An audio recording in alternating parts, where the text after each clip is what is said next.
ಎಲ್ಲರಿಗೂ ನಮಸ್ಕಾರ. ಸರೋಜ ಕಿಚನ್ಗೆ ಸ್ವಾಗತ. ನಾನು ಇವತ್ತು ಮಾಡಿದ ಉಂಡೆ ಹೆಸರು ಕಾಳಿನ ಉಂಡೆ. ಹೆಸರು ಕಾಳನ್ನು ಹುರಿದುಬಿಟ್ಟು ಬೆಲ್ಲ ಹಾಕಿ ಮಾಡಿದ ಉಂಡೆ.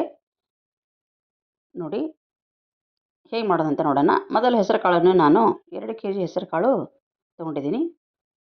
ಇದು ಜವಾರ್ ಹೆಸರು ಅಂತಾರೆ, ಗ್ರೀನ್ ಕಲರ್ ಇರುತ್ತೆ. ಆ ಹೆಸರು ಕಾಳನ್ನು ನೀಟಾಗಿ ಕಂಪು ಆಗುವ ಹಾಗೆ ಘಮ ಘಮ ವಾಸನೆ ಬರಬೇಕು, ಆ ರೀತಿ ಹುರ್ಕೊಳ್ಬೇಕು. ಮೊದಲು ಹುರಿದಷ್ಟು ಉಂಡೆಗಳು ಚೆನ್ನಾಗಿ ಆಗುತ್ತವೆ. ನೀಟಾಗಿ ಹುರ್ಕೊಂಡಾದಮೇಲೆ ಇದನ್ನು ಮೆಲ್ಲಿಗೆ ಹಾಕ್ಸ್ಕೊಂಡು ಬರಬೇಕು. ಹಿಟ್ಟು ಮಾಡ್ಕೊಳ್ಳೋಕ್ಕೆ ಮಿಕ್ಸಿಯಲ್ಲಿ ಮಾಡಿಕೊಂಡ್ರೆ ಉರುಟಾಗುತ್ತೆ, ನುಣ್ಣಗೆ ಆಗೋದಿಲ್ಲ. ನೋಡಿ ನಾನು ಈ ರೀತಿ ಹಾಕ್ಸ್ಕೊಂಡು ಬಂದಿದ್ದೀನಿ. ಇವಾಗ ಒಂದು ಬೌಲು, ದೊಡ್ಡ ಬೌಲಿಂದ ಒಂದು ಬೌಲ್ ತೊಗೊಂಡಿದ್ದೀನಿ ನಾನು ಹಿಟ್ಟು. ಎಲ್ಲ ಮಾಡ್ತಾಯಿಲ್ಲ, ತೊಗೊಂಡು ನೀಟಾಗಿ ಸಾನಿ ಹಿಡ್ಕೊಂಡಿದ್ದೀನಿ. ಆಮೇಲೆ ಒಂದು 30 ಗೋಡಂಬಿ, ಒಂದು 20 ಏಲಕ್ಕಿ, 4 ಸ್ಪೂನು ತುಪ್ಪ ತೊಗೊಂಡಿದ್ದೀನಿ.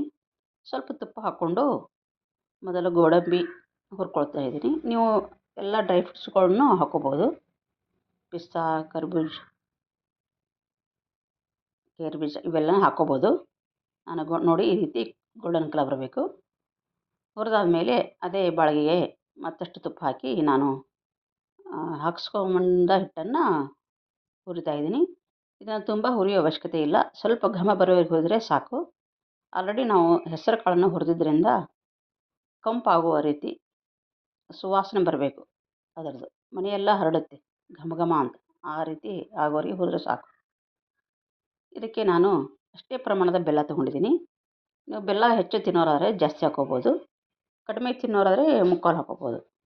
ಅದಕ್ಕೆ ಸ್ವಲ್ಪ ತವಿಯಷ್ಟು ನೀರು ಹಾಕ್ಕೊಂಡು ಬೆಲ್ಲ ಕರಗಬೇಕು. ಪಾಕ ಏನು ಬರುವ ಅವಶ್ಯಕತೆ ಇಲ್ಲ.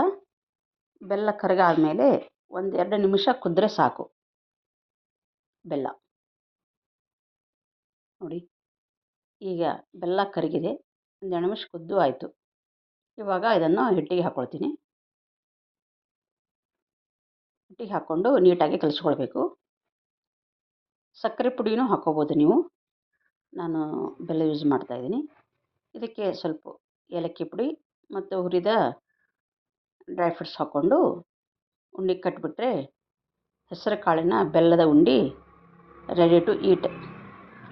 ನೋಡಿ ತಿನ್ನೋಕ್ಕೆ ತುಂಬ ಟೇಸ್ಟು ಮತ್ತು ಅಷ್ಟೇ ಹೆಲ್ದಿಯಾಗಿರುವಂಥ ಉಂಡೆ ಅಂತ ಹೇಳ್ಬೋದು. ಈ ವಿಡಿಯೋ ನಿಮ್ಗೆ ಇಷ್ಟ ಆಗಿದೆ ಅಂದ್ಕೊಂಡಿದ್ದೀನಿ. ಇಷ್ಟ ಆಗಿದರೆ ಲೈಕ್ ಮಾಡಿ, ಶೇರ್ ಮಾಡಿ, ಪ್ಲೀಸ್ ಸಬ್ಸ್ಕ್ರೈಬ್ ಮಾಡಿ. Thank you.